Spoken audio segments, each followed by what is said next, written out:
A series RLC circuit has RL circuit has series RL circuit has following parameters.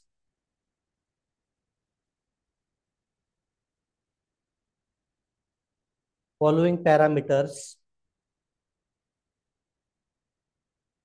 R equals to 200, R equals to 200, R equals to 200, comma L equals to 40 mH, 40, L equals to 40 mH. Calculate the power factor. Calculate the power factor of the circuit. Calculate the power factor of the circuit and draw the voltage diagram. And draw the voltage diagram.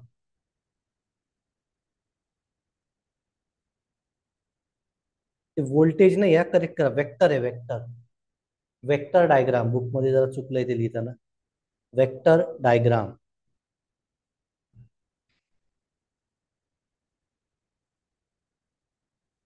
Okay, काय दिलंय numerical कळालंय का?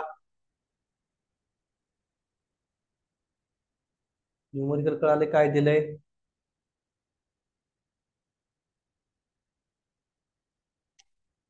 नाही कळालं? Given data बघा पहिल्यांदा काय दिलेलं आहे. Given data, what is given data? Your given data is R equals to 200. R equals to किती आपल्याला? 200 दिले. R equals to 200, right. After that next काय दिलंय? एल दिलेला आहे, right.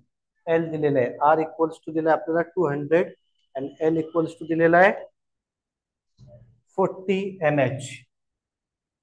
R equals to 200 ohm, L equals to 40 mH, millihenry. काय दिलं आपल्याला? 40 mH means millihenry, right. Then पुढे काय कॅल्क्युलेट करायला लावलं त्यांनी आपल्याला? Calculate the impedance. Calculate the impedance, right. आता इम्पिडन्स कॅल्क्युलेट कशासाठी करायचे आपल्याला? For the power factor. Impedance calculate करावं लागेल. कशासाठी लागेल? पॉवर फॅक्टर साठी लागेल, बरोबर आहे. त्यानंतर नेक्स्ट काय करावं लागेल आपल्याला? पॉवर, नेक्स्ट काय म्हटले त्यांनी आपल्याला? कॅल्क्युलेट द, काय काय कॅल्क्युलेट करायला लावले? Power factor and draw the vector diagram. Power factor draw कशासाठी करायचे? त्यासाठी काय करायचे आपल्याला? इम्पिडन्स कॅल्क्युलेट करावं लागणार आहे. ओके, आता इम्पिडन्स काय असेल? इम्पिडन्सचा फॉर्म्युला काय? Z is equal to R plus XL, right.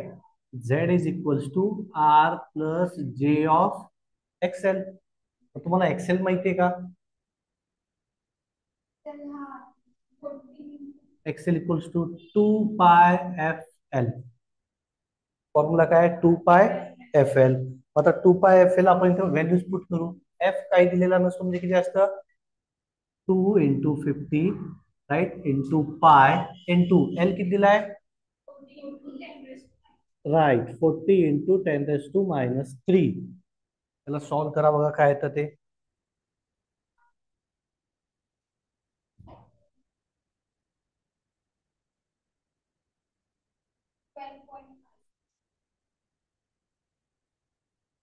$12.56. 12.56 पुढे काय आले का? 6च्या पुढे आहे का काही? नाहीये का? 12.56 ohm. It is a XL. त्याला हा आता एक्सेल आला.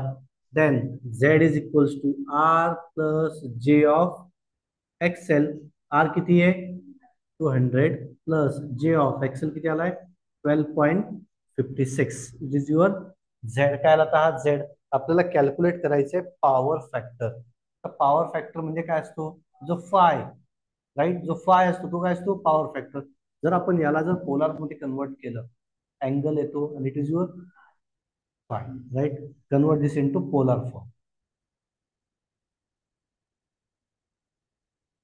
विसरले? कॅल्सी वरती शिकवलंय तुम्हाला मी. Polar to rectangle, rectangle to polar, बघू ते कॅल्सी. तुम्ही असं कॅल्क्युलेट करा आधी, मग मी तुम्हाला क्रॉस येऊ दे, काही येऊ दे. 6 आलंय का? 6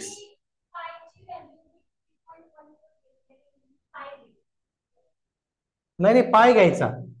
3.14 घ्यायची नाही व्हॅल्यू, पाय घ्यायचा. कॅल्सी दिलाय ना आपल्याला, डायरेक्ट पाय घ्यायचा.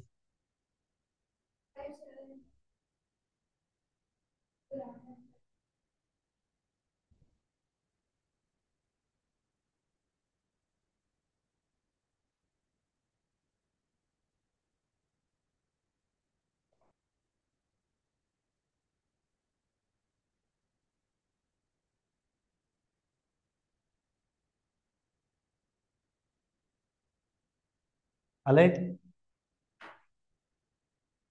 तुम्ही हे कॅल्क्युलेट करा पोलर, आणि मग रेक्टँगल मी तुम्हाला सांगतो कॅल्सीवरती कसं करायचं.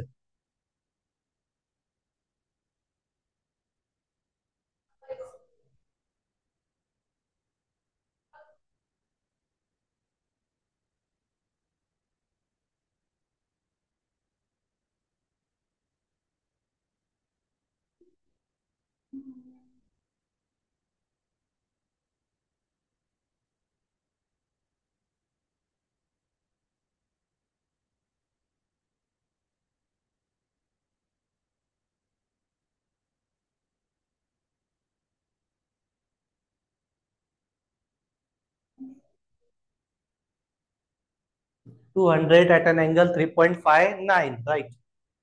200 at an angle 3.59, right? Vaishnavi, Sakshi correct, Sakshi correct, Vaishnavi correct.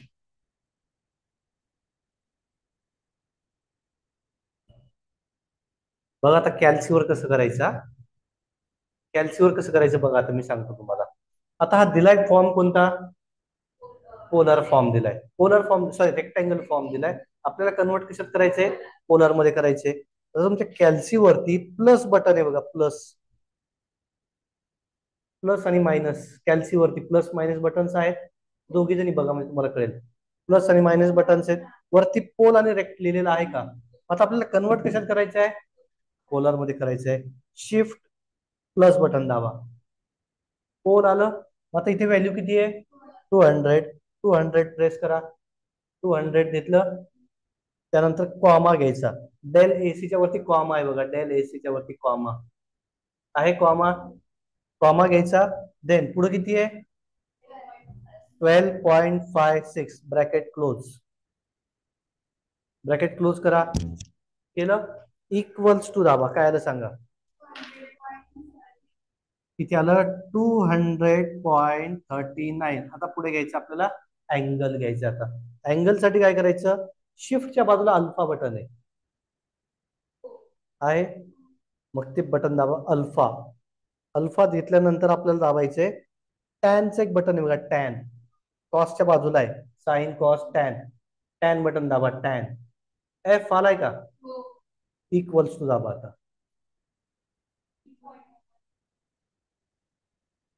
3.59. Okay, कळालंय कॅल्सीवरती सगळ्यांना कसं करायचं? आलंय? बघ एकदा करून तू आता.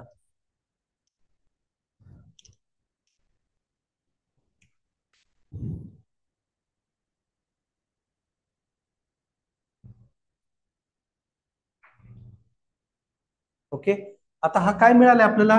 It is your phi. पण आपल्याला काय लागतोय? Power factor. काय लागतो आपल्याला? Power factor. Therefore power factor equals to, काय फॉर्म्युला असतो? Cos phi. काय फॉर्म्युला असतो? Cos phi. Then cos of phi किती आपला? 3.59. Then power factor equals to 0.998.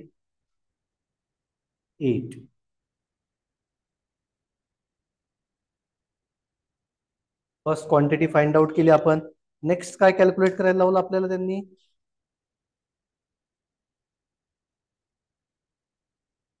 Next म्हटलं त्यांनी वेक्टर डायग्राम ड्रॉ करा. काय म्हटलं आपल्याला? वेक्टर डायग्राम ड्रॉ करा. मग वेक्टर डायग्राम काय येणार आहे? रेफरन्सला व्होल्टेज कन्सिडर केला, आणि इकडे लॅग होतोय, इंडक्टिव्ह लोड आहे, म्हणजे कितीने लॅग होतोय? 0.9. झाली वेक्टर डायग्राम.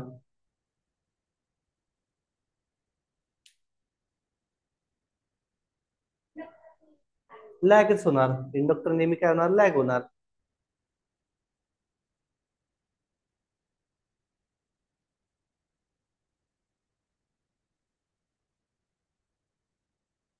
अँगल किती होतो, 3 पॉईंट समथिंग आलाय ना. अँगल किती आला होता आपला, 3.5 नाही. हा, 5. 5 ची व्हॅल्यू येणार तिथे.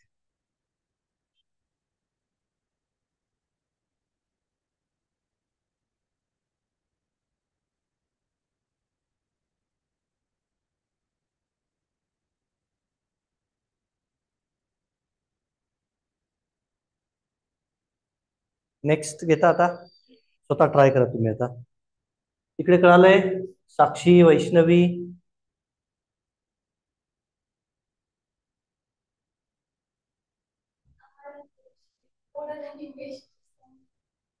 घरी करण्यासाठी देऊ का, ठीक आहे.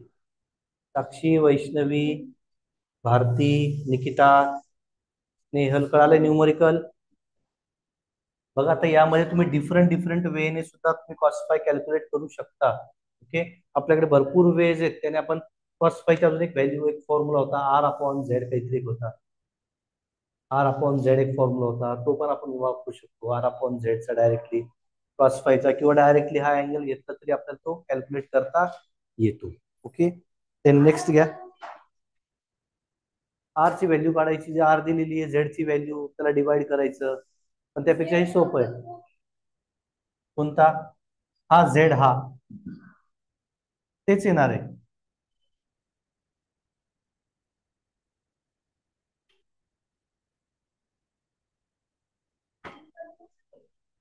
अँगल मायनस होणार. आरचा अँगल काही दिलेला नाही म्हणजे तो किती असणार, आरचा अँगल काही दिलेला नाहीये म्हणजे तो किती असणार, 0 असणार.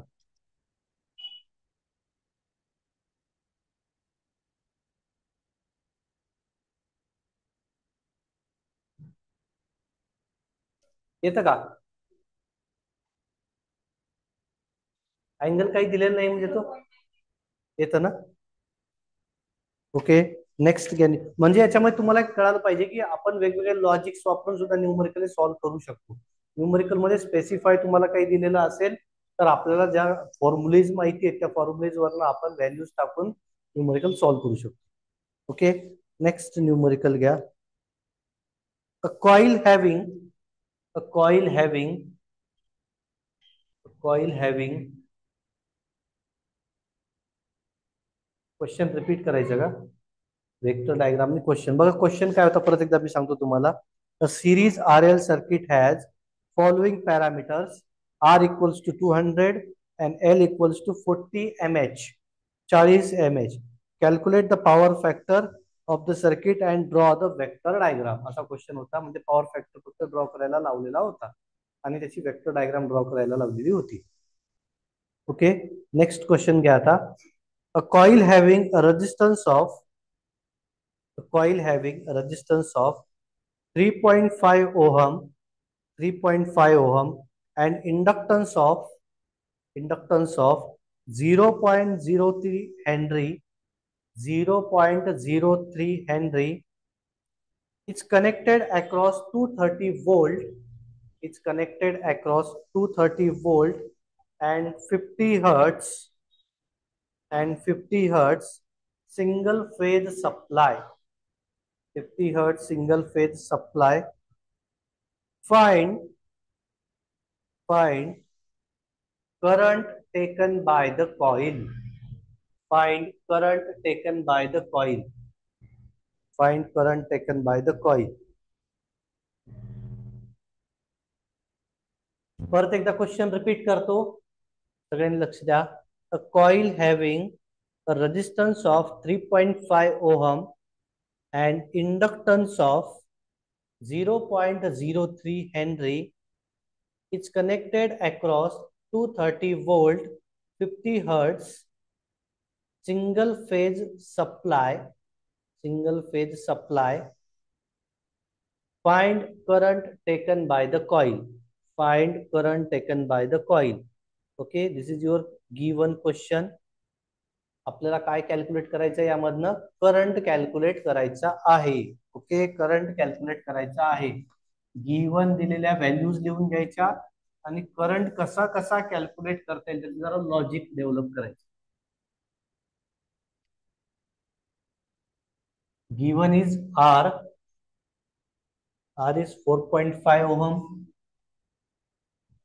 Then current I is given. Sorry, current I is not given. Inductance L is given. L is given 0.03 Henry. Then voltage is given 230 volt. Voltage is given 230 volt. And next frequency is given 50 hertz. Calculate current I. Calculate current I. Vector diagram repeat करायची होती का? बघा त्यामध्ये काय दिलं होतं तुम्हाला? Voltage दिलेला होता. व्होल्टेजला रेफरन्स कन्सिडर केला होता आपण आणि जो करंट होता इंडक्टिव्ह सर्किटमध्ये तो नेहमी लॅग करत असतो. राईट, करंट काय करतो? नेहमी लॅग करतो. लॅग कितीने करणार आहे? तर दोघांमध्ये डिफरन्स कशाचा आहे? फाय अँगलचा डिफरन्स होता आणि तो फाय आपण कॅल्क्युलेट केला. It is 3.59 something. राईट, अशी वेक्टर डायग्राम आपण ड्रॉ करणार. हा असेल व्ही, असा करंट आय. करता येईल का यामध्ये? विचार करा. हा नाही ना, हा झेड आहे ना, एल दिलेला आहे ना यामध्ये. आर आणि एल कशामध्ये? सिरीज मध्ये, बरोबर आहे. हे बघ, इथे तुम्हाला ओहम्स लॉ वापरता येईल, but ohm's law, what is ohm's law here? I is equals to V upon Z. मग तुम्हाला काय काढायचा? झेड कॅल्क्युलेट करा, सगळं येऊन जाईल.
काय काय केलं सांगा?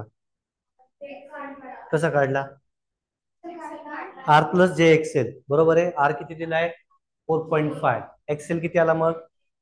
4.5 दिलाय ना. आर 3.5 दिलाय का? नाही, 4.5. R is given 4.5.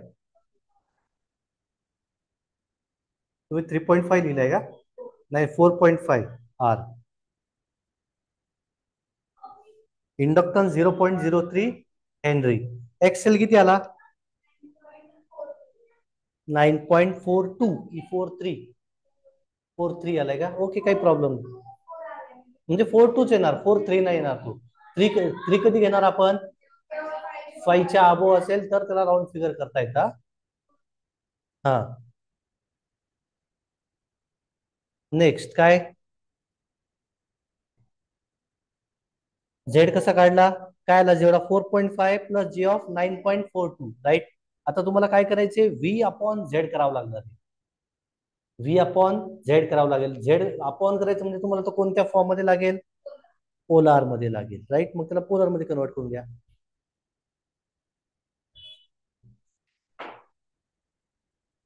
बघा, आपल्याला काय काढायचं आहे? आपल्याला काढायचं आहे I. I equals to V upon Z. हा फॉर्म्युला आपण यूज करू शकतो. राईट, व्ही अपॉन झेड हा फॉर्म्युला आपण यूज करू शकतो. पण आपल्याला झेड व्ही माहिती आहे, पण झेड माहिती नाहीये. therefore we have to calculate the z. Z is equals to r plus j of x. R is given 4.5. Jx is not given. Jxl, right? then we have to calculate the JXL. 2 pi FL, put the values. 2 into pi into F is 50 into L is 0.03. आता इथे Henry दिलाय, mainly Henry, micro Henry वगैरे असं काही दिलेलं नाहीये, त्यामुळे 10 कशाने मल्टिप्लाय करायचं नाही, तो ऍज इट इज ठेवायचं, राईट. देन एक्सेल कॅल्क्युलेट केल्यानंतर एक्सेल आलाय 9.42 ohm. Okay. Then Z is equals to R किती आहे 4.5 प्लस J ऑफ 9.42. आता आपल्याला कॅल्क्युलेट काय करायचं इथे I इज इक्वल्स टू किती आहे 230. अँगल ज्यावेळेस काही दिलेला नसतो त्यावेळेस तो 0 कन्सिडर करायचा. किती 0, angle 0 divided by 4.5 plus J of 9.42. आता आपण त्या दिवशी रूल्स पाहिले, डिव्हिजन करायचं असेल तर कोणता फॉर्म लागतो, पोलार फॉर्म लागतो. मग तुम्हाला याला पोलार मध्ये कन्वर्ट करावं लागेल. वरचं पोलार दिलंय ऑलरेडी, आमच्याला पोलार मध्ये कन्वर्ट करावं लागेल. करेक्ट आहे, कोणी काढले, वैष्णवी आन्सर करेक्ट आहे. ओके. देन आय ला पोलार मध्ये कन्वर्ट करा. 230 अँगल 0 डिवायडेड बाय किती तो अँगल 10.44 अँगल 64.46. पुढे काही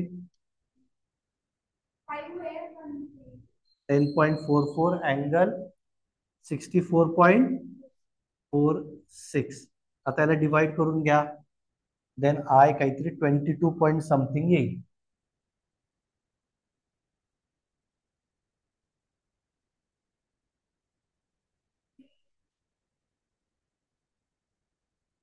झिरो 21. वैष्णवी चुकले काहीतरी, बघून घे एकदा, कॅल्क्युलेशन चुकलेत वैष्णवी. साक्षी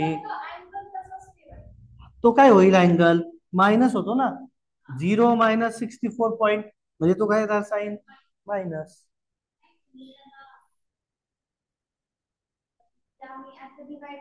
हे बघा, डिवाइड मध्ये काय करतो आपण, लक्ष द्या. आता डिवाइड मध्ये काय करतो, सपोज एक क्वांटिटी दिली तुम्हाला, V1 दिलेला आहे आपल्याला. V1 काय दिलं आपल्याला, R1 अँगल 5 दिलेला आहे, आणि V2 दिलेला आहे आपल्याला R2 अँगल 5 दिलेला आहे आपल्याला, राईट. जर आपल्याला काय करायचं असेल, V1 divided by V2, V1 divided by काय करायचं असेल, V2 करायचं असेल, काय करणार मग आपण, R1 डिवायडेड बाय R2 करणार. अँगल मध्ये काय करणार, 5 मायनस 5, काय करणार 5 मायनस 5. आता इथे बघा, R1 कोण आहे तर 230 आहे, R2 कोण आहे 10.44 आहे, 5 कोण आहे 0 आहे, 5 कोण आहे 64.46 आहे. 64.46 0 मधून मायनस होणार, म्हणजे साइन कोणाचं घेणार, मायनसचं घेणार, म्हणून तो आलाय मायनस 64.46. वैष्णवी कळालं का कुठे चुकलं, कॅल्क्युलेशन करून बघ एकदा व्यवस्थित वैष्णवी. कळालंय का न्यूमरिकल.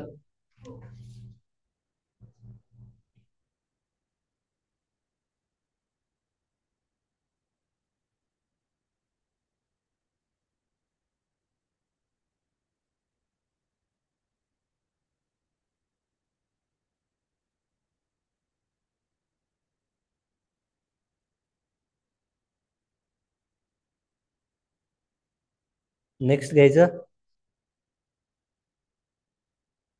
नेक्स्ट घ्यायचं, write down. AC circuit coil, AC circuit coil having resistance of 25 ohm, having resistance of 25 ohm and inductance of 25 ohm and inductance of 0.064 Henry, 0.064 Henry is connected across 0.064 is connected across 200 volt 50 hertz AC supply, 200 volt 50 hertz AC supply. Find power factor power factor and current flowing through the circuit बघा आता काय same numerical आहे, जसं आपण मागे solve केलं तसंच करायचंय.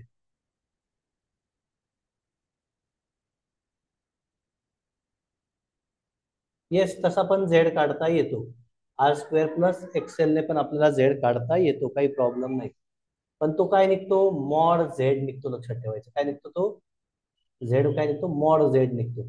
पण आपल्याला मॉड झेड नाही काढायचं, आपल्याला झेड काढायचं. त्या फॉर्म्युल्याने पण काढता येईल, काही प्रॉब्लेम नाही.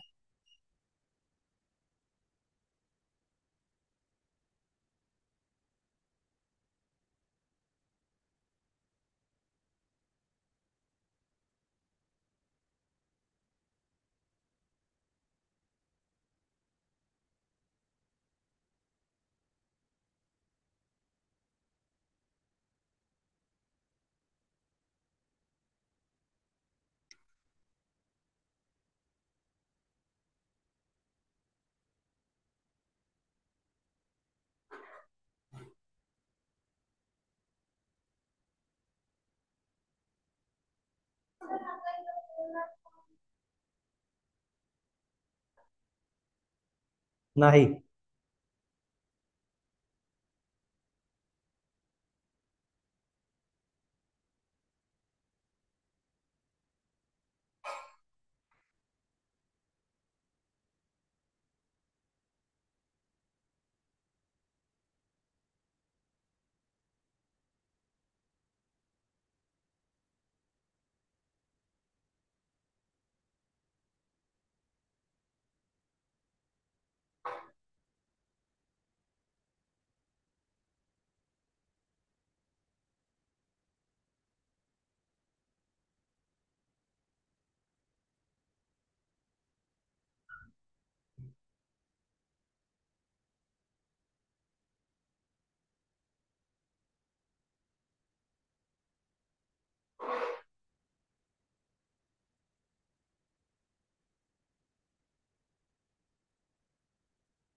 हा, किती?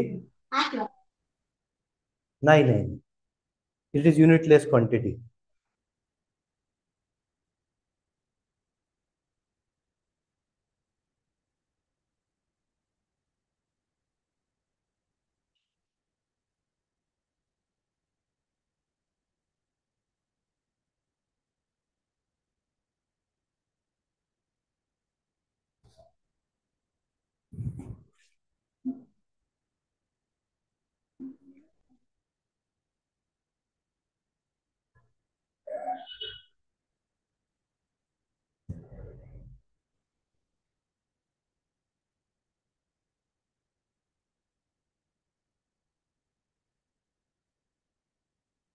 येते का?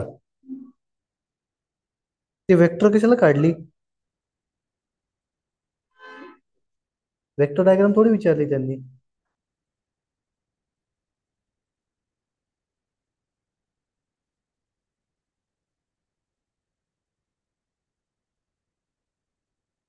व्ही अपॉन काय लिहिलं, झेड. 6 पॉईंट किती आहे, 29. 6.23. आलंय का इकडे कोणाचं? साक्षी, वैष्णवी.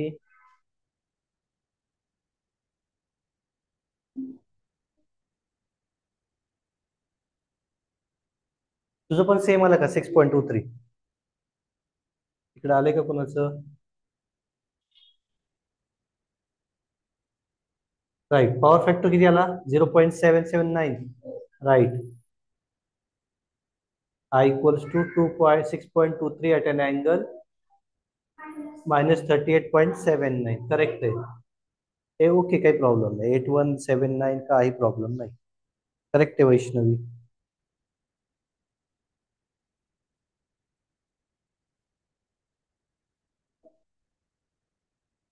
ओके, जरा वेगळं घेऊ आता एक.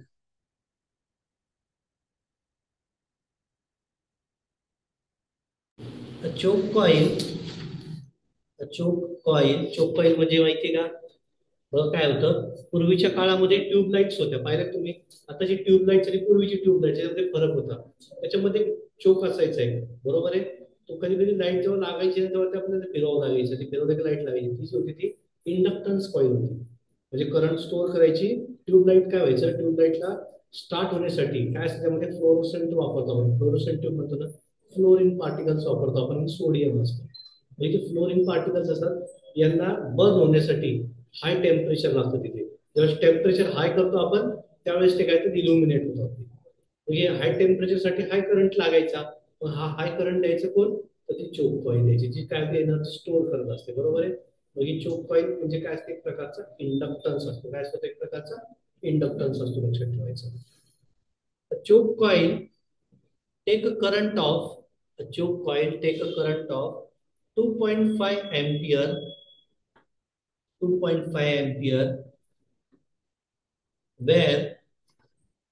where connected across where connected across 250 volt 250 volt comma 50 hertz 250 volt comma 50 hertz AC supply 50 hertz AC supply and consumes 400 watt 400 watt.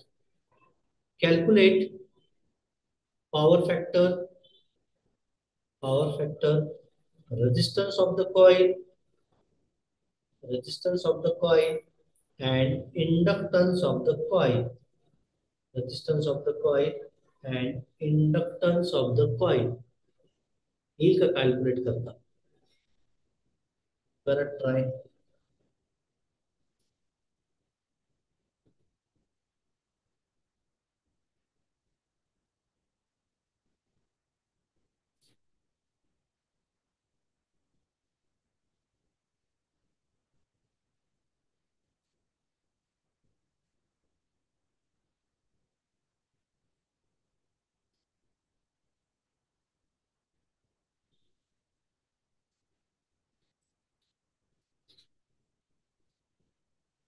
काय काय दिलंय?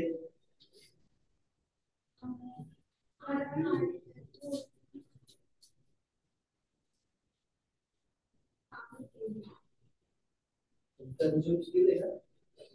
400 वॅट्स. 400 वॅट्स म्हणजे काय दिले तुम्हाला?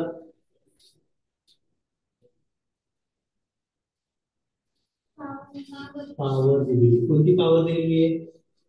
जी पॉवर ऍक्च्युअली कंझ्युम होते ती पॉवर दिलेली आहे. ऍक्टिव्ह पॉवर म्हणजेच कोण? पी. कोण दिलेला आहे? पी. बघा आता काय काय दिलेलं आहे तुम्हाला गिवन डेटा मध्ये. बघू आपण काय काय दिलंय आपल्याला. आय दिलेला आहे. I is 2.5 ampere. व्होल्टेज किती दिले? 250 volt. Then frequency 50 hertz, right? After that, power is given. P is 400 watt, right? 400 watt power is given. आता आपल्याला कॅल्क्युलेट काय करायचंय, तर आपल्याला कॅल्क्युलेट करायचंय आर आणि एल. म्हणजे सपोज असं सर्किट गिवन असेल आपल्याला, एक रेजिस्टन्स असेल आणि इथे इंडक्टन्स असेल दिलेला. गिवन इंडक्टन्स असेल, इथे व्होल्टेजचा सोर्स हा दिलेला आहे तुम्हाला. It is given 250 volt. Then current flowing through this coil is given 2.5 ampere. This is R, this is L. आपल्याला हा आर आणि हा एल फाइंड आउट करायचा आहे. आता याच्यासाठी कसा काढला? व्ही अपॉन आय वरून काय काढला? आर काढला. त्याला आर 100.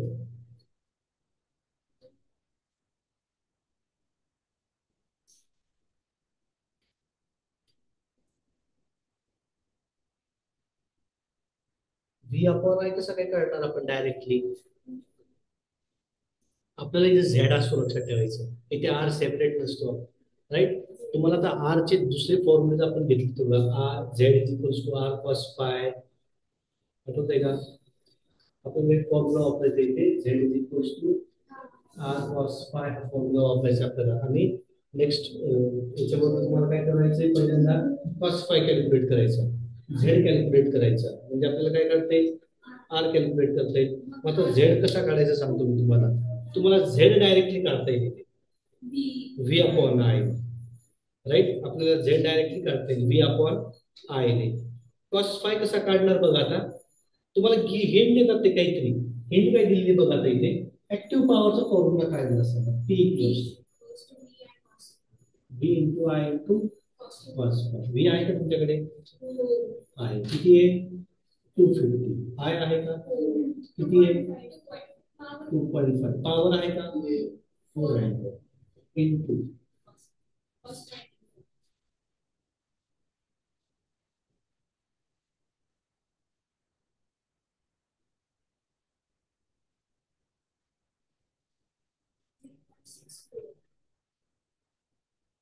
किती आलं?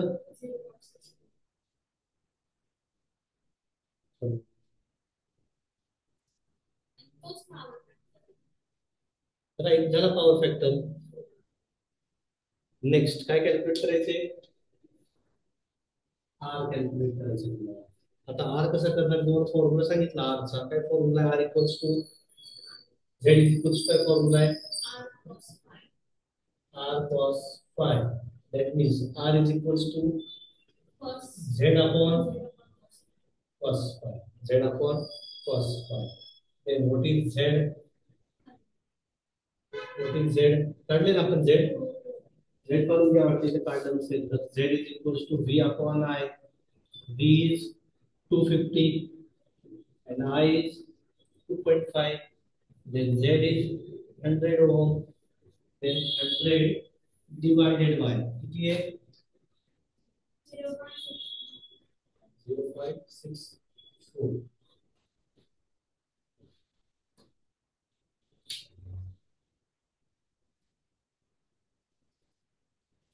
अरे चुकलं फॉर्म्युला.